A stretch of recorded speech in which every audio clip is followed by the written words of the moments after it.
Meus amigos, um excelente dia para vocês. Hoje para mim é um momento especial, é um momento bem alegre, porque é o dia que estamos chegando ao final desse estudo.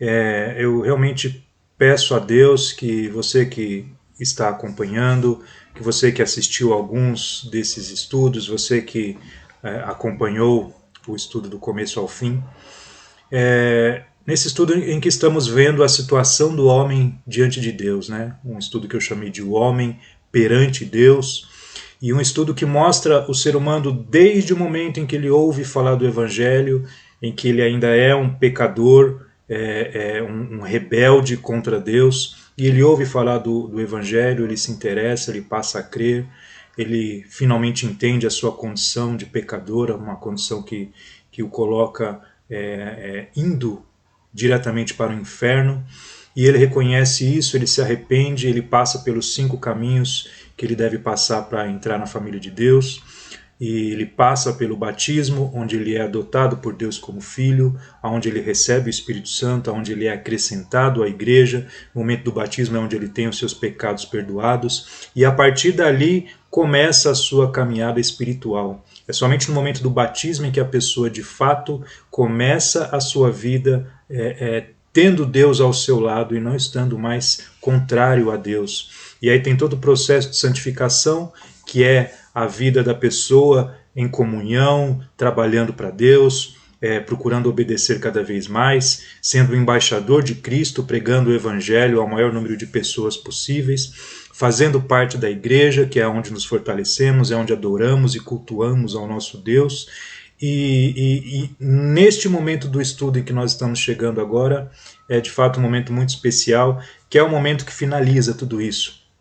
Lá no comecinho, quando eu comecei esse estudo, eu disse que nós viríamos o homem desde quando ele era um pecador até o momento em que ele entraria na glória eterna, e é disso que trata esse estudo de hoje. Então, eu peço que Deus abençoe todos vocês que estão assistindo, peço que Deus me abençoe para que possa ser uma boa aula, um bom estudo, e que seja de fato um estudo baseado naquilo que é a revelação de Deus, que seja de fato um mergulho nas Sagradas Escrituras e que nós estejamos extraindo dela apenas as informações e o conhecimento para entendermos um pouquinho sobre como será esse momento tão glorioso. Então, vamos lá. Opa, eu sempre erro esses botões, né? Vamos lá. Aqui, pronto.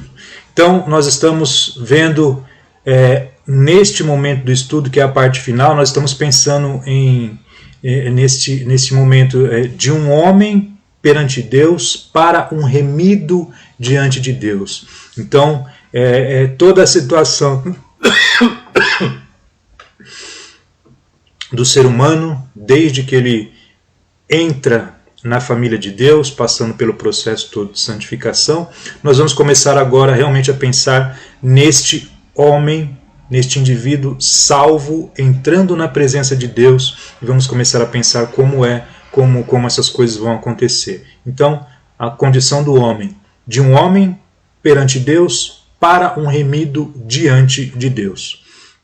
Eu vou tentar não me alongar muito, porque eu realmente preciso terminar essa aula hoje. Então, vamos pensar um pouquinho. Quando e como será a volta de Jesus? Porque é o que nós estamos pensando hoje, né, nesse estudo. Então, nós estamos vivendo nossas vidas aqui nesse planeta, com todo esse processo de santificação, mas quando de fato nós entrarmos na presença de Deus, será nesse momento em que Jesus vai voltar, com glória, com poder, e esta época em que nós vivemos vai deixar de existir, e é quando nós passaremos de fato para a eternidade. Para alguns, uma eternidade maravilhosa, e para outros, um lugar onde só haverá choro e ranger de dentes. Então, quando e como será a volta de Jesus? Começamos respondendo quando, né? E para isso nós lemos aí Mateus 24, do 36 ao 38, que nos diz assim: Quanto ao dia e à hora, ninguém sabe, nem os anjos dos céus, nem o Filho, senão somente o Pai. Um detalhe que é muito importante, isto foi dito por Jesus enquanto ele estava aqui na terra, encarnado em sua pessoa humana, e naquela condição ele não sabia o dia e a hora. No meu entendimento, assim que ele voltou para a destra de Deus, onde ele recuperou toda a sua divindade, ele também recuperou o conhecimento de quando será o dia e a hora. Essa é a minha interpretação, tá? Mas naquele momento ali, em que Jesus estava dizendo aquelas palavras entre nós aqui na terra, ele disse que quanto ao dia e a hora ninguém sabe. E isso continua prevalecendo para nós. Ninguém sabe. Nem os anjos dos céus, nem o Filho, senão somente o Pai. Como será, né? Quando poderemos ter indícios de que esse dia está chegando? Versículo 37. Como foi nos dias de Noé, assim também será na vinda do Filho do Homem. Pois nos dias anteriores ao dilúvio, o povo vivia comendo e bebendo, casando-se e dando-se em casamento, até o dia em que Noé entrou na arca. Então, meus amigos, não haverá indícios. O indício de que Jesus está voltando será de fato a sua volta gloriosa. Qual é o sinal de que Cristo está voltando? Será ele aparecendo no céu com os seus milhares e milhares de anjos. Não sabemos, e qualquer tentativa de saber se essa data está próxima ou não, certamente é falha. O que nós sabemos, evidentemente, é que hoje está mais perto do que ontem, e assim será até o dia em que Cristo voltar. Mas não há indícios, porque Deus quer que nós permaneçamos constantemente preparados. Porque ainda que Jesus não volte, qual é a garantia de que amanhã eu estarei vivo? Então eu preciso estar pronto para, em qualquer momento que a minha história se encerrar, ela se encerre com eu estando firmado em Deus. Tá? Então, quando nós não sabemos. Agora, e como? Como será a volta de Jesus? Então, o sinal que nós temos descrito na Bíblia é Jesus aparecendo nos céus. Não há nada que antecipe e que nos diga o que estará acontecendo no momento em que Jesus voltar. Eu não posso usar coisas que acontecem na história para encaixar isso, por exemplo, no texto de Mateus 24 e dizer que estas coisas são sinais de que Jesus está voltando. Aquele texto de Mateus 24, eu tenho um estudo que fala sobre ele, e muitos daqueles sinais se referiam à queda de Jerusalém no ano 70, depois de Cristo. Bom, mas isso fica para um outro estudo, tá? Neste momento, vamos pensar então em como será a volta de Jesus. Não sabemos quando, mas a Bíblia nos diz um pouco sobre como será. Então, 2 Pedro capítulo 3, versículo 10. O dia do Senhor, porém, virá como ladrão. Os céus desaparecerão com um grande estrondo, os elementos serão desfeitos pelo calor, e a terra e tudo o que nela há será desnudado. Então pensem, as pessoas estarão vivendo suas vidas normalmente, casando-se, dando em casamento, quando de repente os céus desaparecerão com um grande estrondo. Meus amigos, ninguém vai ficar pensando, será que chegou a hora? Será que Jesus está voltando ou não? Não vai haver dúvidas. Então, os céus desaparecerão com um grande estrondo. Será de fato um evento universal. Será um momento maravilhoso para alguns, como nós vamos ver daqui a pouco, e será um momento desesperador para outros. Então essa imagem tenta refletir um pouquinho do que será esse dia, né? Os céus desaparecerão com um grande estrondo, os elementos serão desfeitos pelo calor, e a terra e tudo que nela há será desnudado. Então será um momento grandioso, esse momento que Cristo voltar. Pensando ainda no como, 1 Tessalonicenses capítulo 4, versículo 16. Pois dada a ordem, com a voz do arcanjo e o ressoar da trombeta de Deus, o próprio Senhor descerá do céu, e os mortos em Cristo ressuscitarão primeiro. Depois disso, os que estivermos vivos, seremos arrebatados juntamente com eles nas nuvens, para o encontro com o Senhor nos ares, e assim estaremos com o Senhor para sempre. Então, será realmente um momento glorioso. Jesus aparecendo nos céus, com milhares e milhares de seus anjos, os mortos em Cristo ressuscitando primeiro, depois aqueles que estiverem vivos serão arrebatados juntamente com ele para os céus. Esse texto também ele nos ajuda a entender que esse será um evento único. Né? Tem pessoas que ensinam um arrebatamento da igreja e que 1000 anos depois Cristo vai voltar novamente. Aí seriam 2 voltas de Cristo, mas não é isso que a Bíblia nos ensina. A Bíblia deixa muito claro que o momento em que Cristo voltar, a história humana será encerrada. Jesus disse, meu reino não é deste mundo. Portanto, não devemos esperar um reino físico aqui de 1000 anos com Jesus na Terra. Tá? Então, será de fato um evento glorioso. Jesus surgindo nos céus, acompanhado de milhares e milhares, a Bíblia chama de miríades de anjos, e não haverá dúvida. Hoje em dia tem pessoas que dizem que Jesus voltou em 1800 e não sei quando, mas que só algumas pessoas viram. Assim, tem uma porção de histórias fantásticas.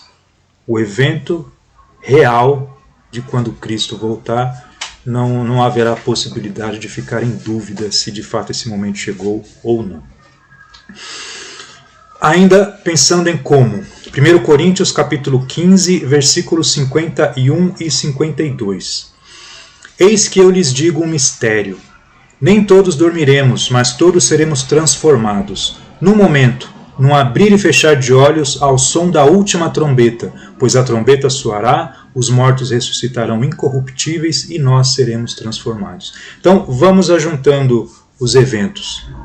Todos vivendo de forma normal e tranquila, um grande estrondo no céu, o céu desaparecendo, os elementos sendo desfeitos pelo fogo, Jesus surgindo em sua forma gloriosa, com milhares e milhares de anjos, os mortos em Cristo ressuscitando primeiro, e aqueles que estiverem vivos neste momento em que Cristo voltar, vocês percebem que num abrir e fechar de olhos, eles terão seus corpos transformados. E será um corpo glorioso, um corpo semelhante ao corpo de Cristo. Não é o foco do nosso estudo hoje, mas podemos até falar isso em uma outra aula. E neste momento, todos irão se juntar com Cristo nos céus. Os mortos que morreram em Cristo, ressuscitados, aqueles que estiverem vivos com seus corpos transformados, todos ascendendo aos céus, ficando ao lado de Jesus, ao lado desses milhares e milhares de anjos. E os mortos que ressuscitarem em Cristo nesse momento também já ressuscitarão com esses corpos gloriosos, né? Que são incorruptíveis, como diz aí essa passagem. Então, meus amigos, é esse momento que nós estamos esperando e é para esse momento que a história humana caminha. A pergunta agora é, esse momento será um momento glorioso ou será um momento terrível? E eu tenho certeza que vocês são capazes de responder essa pergunta, não é? Porque será glorioso para alguns e será terrível para outros. Vamos ver o que a Bíblia nos diz sobre esse ponto. Romanos capítulo 8, versículo 18, nos diz assim: considero que os nossos sofrimentos atuais não podem ser comparados com a glória que em nós será revelada. Então, neste momento glorioso, todo esse sofrimento, todas essas dificuldades que nós enfrentamos, por mais terríveis que possam nos parecer enquanto passamos por isso, nada disso será comparado com a glória que em nós será revelada neste momento. Porque quando nós pensamos no tamanho do amor, no tamanho do sacrifício de Deus, para que nós pudéssemos ter os nossos pecados perdoados e pudéssemos entrar na presença desse Deus maravilhoso, que glória será essa? Então, para estes que estiverem com Cristo, sem dúvida nenhuma será um momento glorioso, né? Então, tudo aquilo que nós passamos nessa vida vale a pena, porque esta glória que nos aguarda supera em muito qualquer dificuldade que a gente possa enfrentar nessas vidas, em nossas vidas, né? Então, para nós, para aqueles que forem salvos, será de fato um momento glorioso. E nós continuamos vendo isso em 1 Coríntios capítulo 2, versículo 9. Todavia, como está escrito, olho nenhum viu, ouvido nenhum ouviu, mente nenhuma imaginou o que Deus preparou para aqueles que o amam. Eu tenho certeza que todos nós que temos essa esperança de salvação, já tentamos imaginar como vai ser entrar na presença de Deus, como vai ser estarmos ali do lado de Jesus, imaginarmos como é o lugar onde Deus habita, tentarmos imaginar quão bom será, que coisas maravilhosas nós teremos para fazer ali, como estará de fato, como será de fato estar na presença desse Deus infinito, glorioso e maravilhoso. E por mais que nós tenhamos sido capazes de imaginar coisas maravilhosas, a Bíblia nos ensina que este lugar, esta situação será algo tão maravilhoso, tão esplendoroso, que nenhum de nós, seres humanos, é capaz de imaginar como vai ser. Por isso que nós vimos ali em Romanos 8, que os sofrimentos que nós passamos hoje em dia não são nada, comparado com a glória que em nós será revelada. Tudo isso tem que nos servir como motivação para que a gente permaneça firme, enfrentando todas as dificuldades, porque olho nenhum viu, ouvido nenhum ouviu, mente nenhuma imaginou o que Deus preparou para aqueles que o amam. Você ama Deus? O que Deus tem preparado para você é algo tão maravilhoso que nenhum ser humano que vive, que já viveu ou que viverá é capaz de imaginar como são maravilhosas essas coisas que Deus preparou para nós. Que motivação que nós temos para seguir nessa vida, não é? Continuando. Apocalipse capítulo 6, versículo 12. Observei quando ele abriu o sexto selo, e houve um grande terremoto. O sol ficou escuro como tecido de crina negra, toda a lua tornou-se vermelha como sangue. Será um momento glorioso ou será um momento terrível? Voltando um pouquinho, imaginemos as pessoas continuando suas vidas normalmente, casando, dando-se em casamento. De repente acontece esse grande estrondo nos céus, os elementos sendo desfeitos pelo fogo. Para aqueles que estão em Jesus será um momento maravilhoso, porque eles verão os mortos sendo ressuscitados em seus corpos gloriosos ao lado de Cristo. Eles verão seus próprios corpos sendo transformados em um corpo glorioso e também estarão ascendendo até a presença de Deus nos céus. Será um momento espetacular, um momento esplendoroso para esses que estiverem subindo até os ares para ficarem com Jesus. Agora, para aqueles que estiverem embaixo, será um momento terrível. Pensem no desespero de verem o sol ficando escuro como tecido de crina, um grande terremoto, toda a lua se tornando vermelha como um sangue. De fato, para aqueles que estiverem nesta situação, não será um momento nem um pouco interessante. Será de fato desesperador. Eu fico imaginando como será para as pessoas que não acreditam em Deus, para as pessoas que esbravejam, que difamam Deus. Como será para eles quando estiverem diante desse ser todo-poderoso, dono e Senhor supremo de tudo que existe? Neste momento, ninguém duvidará de que de fato Deus existe e que tudo aquilo que eles ouviram falar sobre o Deus da Bíblia é real e é verdadeiro. Aqueles que morreram sem Cristo com certeza já tiveram essa experiência.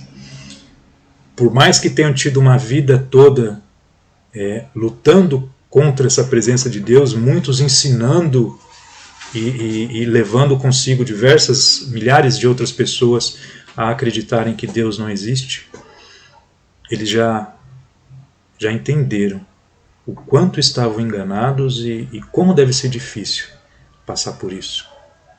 Como deve ser difícil para essas pessoas. Então, de fato, será um momento terrível para algumas pessoas, infelizmente para muitas pessoas, né? Apocalipse 6:13. E as estrelas do céu caíram sobre a terra como figos verdes caem da figueira, quando sacudidos por um vento forte. Então o planeta vai estar sendo destruído.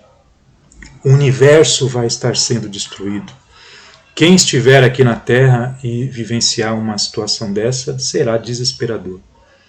enquanto os salvos estarão sendo arrebatados em uma alegria indizível e infinita, aqueles que não se renderam a Deus, que não se renderam a Cristo,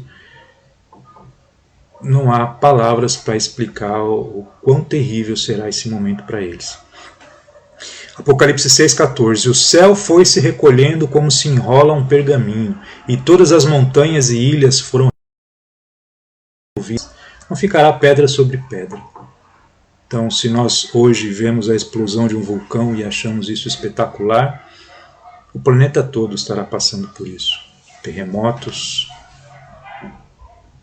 fogo, os elementos sendo desfeitos pelo fogo, elementos celestes caindo sobre a terra. Que momento, meus amigos, que momento. Apocalipse 6,15. Então os reis da terra, os príncipes, os generais, os ricos, os poderosos, todos os homens, quer escravos, quer livres, esconderam-se em cavernas e entre as rochas das montanhas. Então aqui não tem rei, aqui não tem general, não existem pessoas poderosas, pessoas ricas, que hoje em dia acham que têm uma condição diferenciada por terem poder, terem aquilo que eles chamam de poder. Nesse dia, todos eles sentirão o desespero de reconhecerem o quanto estava errado. E a descrição que a Bíblia dá deste momento é terrível, né? Esconderam-se em cavernas e entre as rochas das montanhas, e o versículo 16 continua explicando. Eles gritavam às montanhas e às rochas: caiam sobre nós e escondam-nos da face daquele que está sentado no trono e da ira do Cordeiro. Que desespero! Que desespero! Porque hoje em dia nós estamos acostumados a pensar em Jesus como aquele cordeirinho, né, como aquele homem frágil, morrendo naquela cruz, desidratado, depois de ter sido espancado, chicoteado, humilhado das mais diversas formas. Mas nesse dia, como diz o versículo 17 de Apocalipse 6, pois chegou o grande dia da ira deles, e quem poderá suportar? Nós estamos acostumados a ver pessoas na rua dizendo, distribuindo folhetos, muitas vezes dizendo: Jesus te ama, Jesus te ama. Isso é verdade. Jesus te ama. Jesus nos ama. E nesse momento ele oferece esse amor a todas as pessoas. Ele ofereceu esse amor de forma plena naquela cruz, entregando a sua vida por todos nós. Por isso ele foi comparado como o cordeiro, que é levado ao matadouro, como nós vemos aqui na imagem. Então as pessoas pensam em Jesus como um cordeirinho, manso, humilde. Ele é tudo isso. Mas nesse dia, ele virá como o leão da tribo de Judá. Ele não virá mais em humildade, mas ele virá em grande poder, em grande glória, sujeitando tudo às suas mãos e mostrando que de fato ele é o Senhor e soberano sobre todas as coisas. E nesse dia ele derramará toda a sua ira naqueles que rejeitaram tamanho amor e tamanho sacrifício que esse Deus maravilhoso fez por todos nós.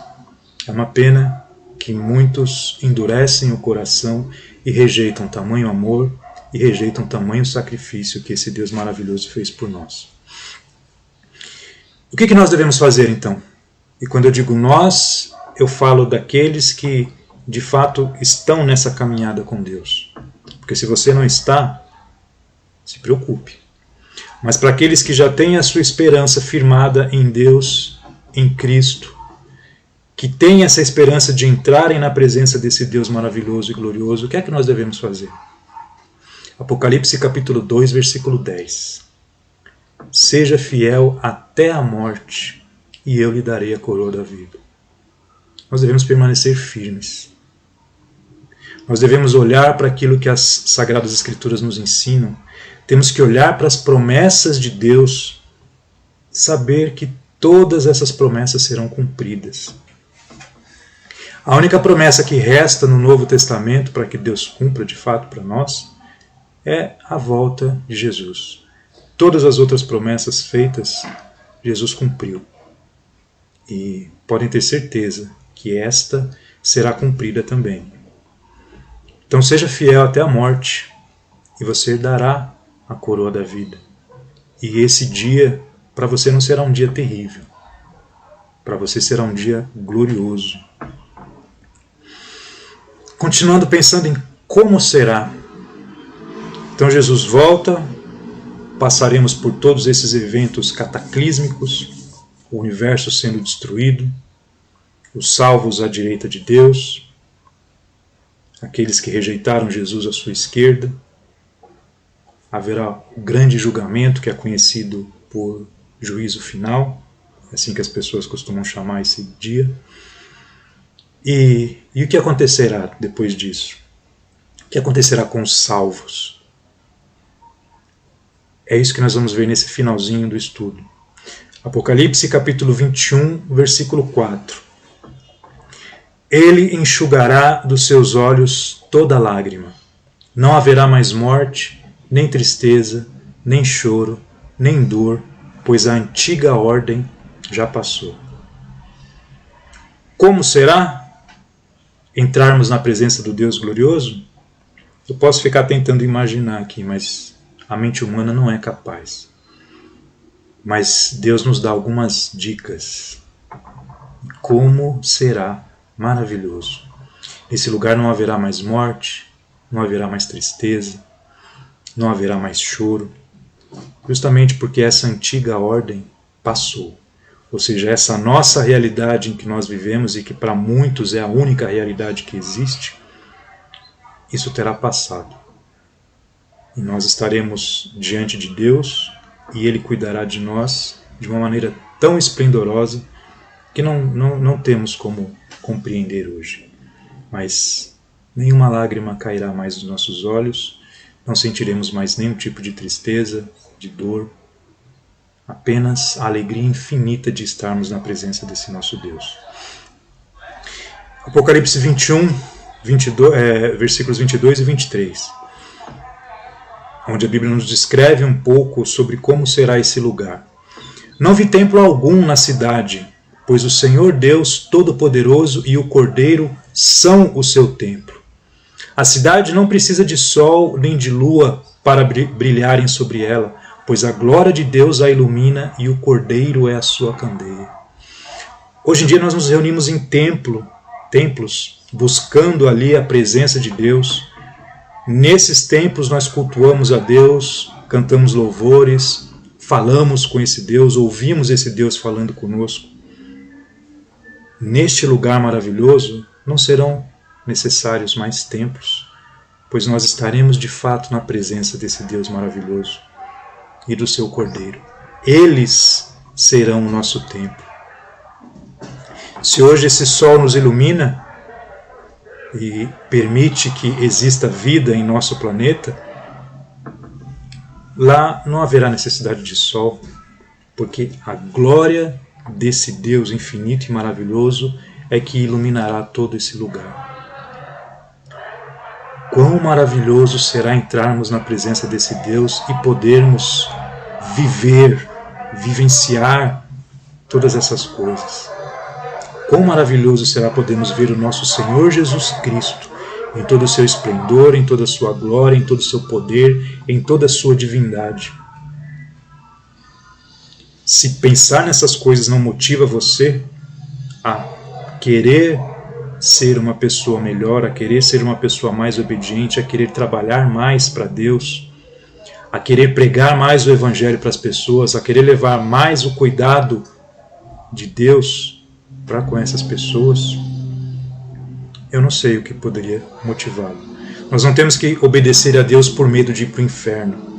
Nós temos que obedecer a Deus por entendermos o quanto Ele é maravilhoso e por entendermos essas promessas que Ele faz para nós. E eu termino esse estudo perguntando para vocês, o que é que vocês querem ser?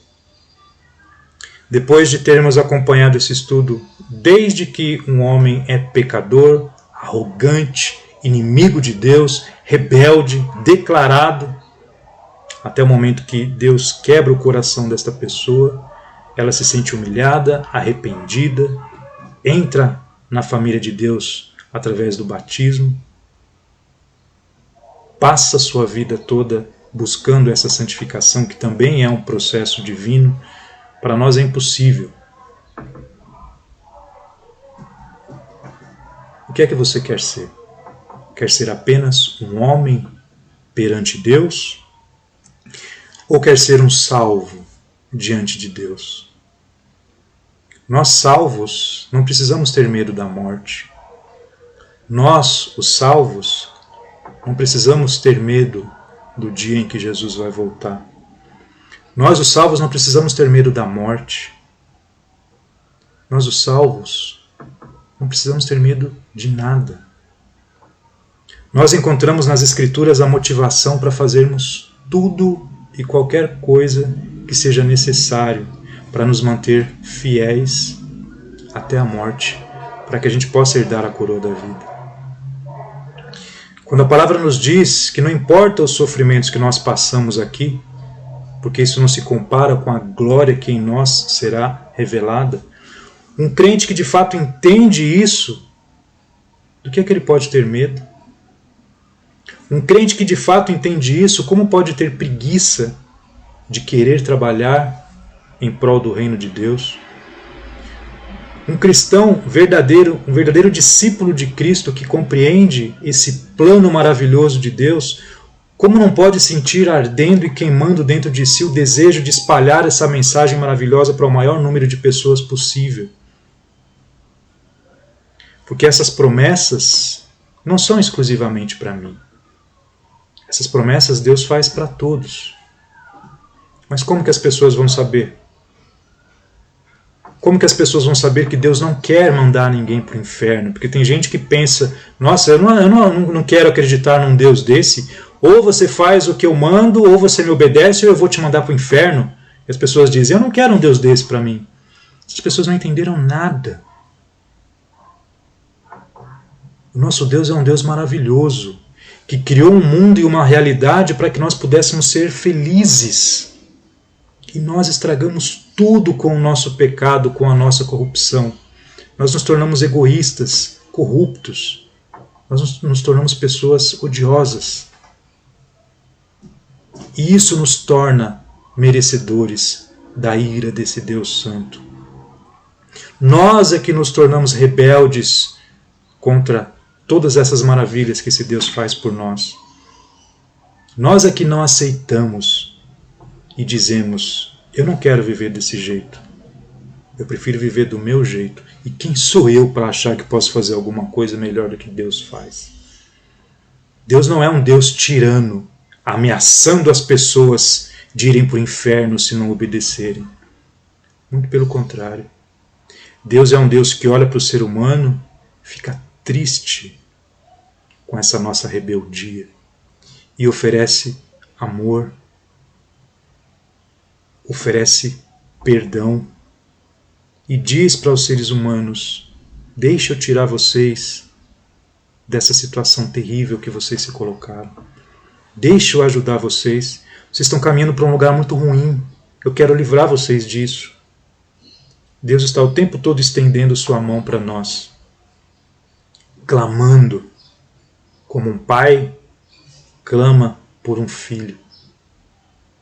E o que nós fazemos?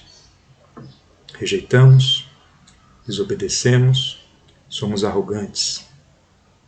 Meus amigos, não sejam apenas um homem perante Deus, mas que todos nós nos esforcemos para termos essa certeza da salvação, para termos essa esperança de vermos essas promessas sendo cumpridas em nossas vidas. Saibamos que não merecemos, não fazemos por merecer. E mesmo assim, Deus, em seu infinito amor, realiza em nossas vidas tudo aquilo que nós precisamos, para que esse momento da volta de Cristo seja para nós um momento glorioso.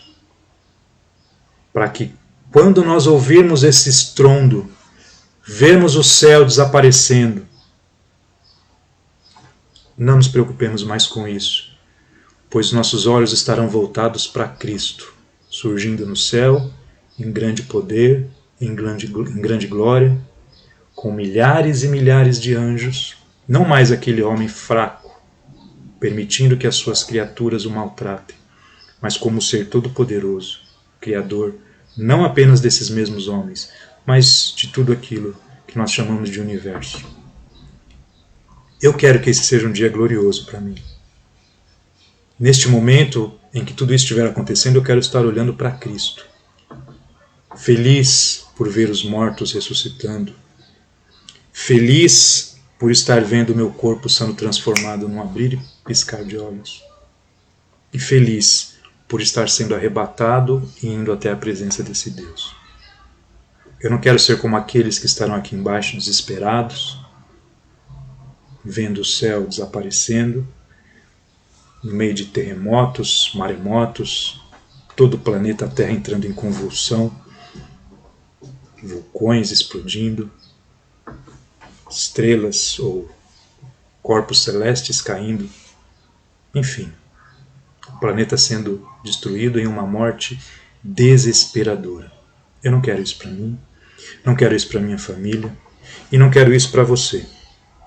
Por isso as minhas orações são: se você se interessou por esse estudo e não acompanhou ele inteiro, se interesse. Veja esse estudo desde o começo, o homem perante Deus, e aprenda os passos que você deve seguir para ter essa mesma esperança e essa mesma fé. E você que tem essa esperança, aprenda com esse estudo a saber como falar para as pessoas. Claro que essa não é a única forma. Esta é apenas uma das formas, uma forma que eu elaborei para mostrar o plano de salvação para uma pessoa. Você pode desenvolver a sua, desde que ela seja plenamente baseada nas Sagradas Escrituras. O que nós temos que ser é embaixadores de Cristo e não podemos guardar este segredo, mas temos que compartilhar, porque é isso que Deus quer. Deus quer que todos os homens sejam salvos. Os homens é que o rejeitam. Que Deus abençoe a todos. Eu espero que essas aulas tenham sido edificantes e, Deus assim permitindo, nos vemos no próximo domingo ou quem sabe apenas no outro, com um novo estudo, com um novo assunto. E você querendo me ajudar, mande aí alguma ideia sobre o que nós podemos estudar nas próximas aulas. Que Deus abençoe a todos. Foi uma grande alegria estar com vocês nesses domingos, para você que assiste em qualquer outro momento. Também desejo que Deus o abençoe e obrigado pelo carinho, pela paciência de assistir esses estudos. Deus abençoe.